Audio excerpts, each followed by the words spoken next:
everyone? Got a 2019 Subaru Forester. This is how you reset the oil life maintenance reminder, okay?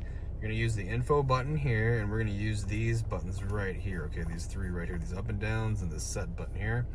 And what we wanna do is go over to the little display above the radio. We are gonna hit the info button, okay? And this is the screen we're looking for. This one right here, it says push and hold info. You can see that it shows you on the steering wheel which button that is. We're gonna push and hold it down, and this will change, okay? Now we're gonna use the arrow buttons. These guys right here, sorry if it's blurry, but we're gonna use those guys, and we're gonna go down, and you can see maintenance, okay? Now we're gonna hit set, okay, which is the middle one. All right, and we're gonna do the engine oil. Hit set again, and then scroll down to where it says update, and it'll reset your miles.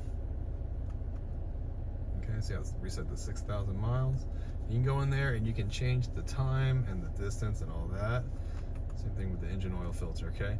That's how you reset the maintenance on a 2019 Subaru Forester.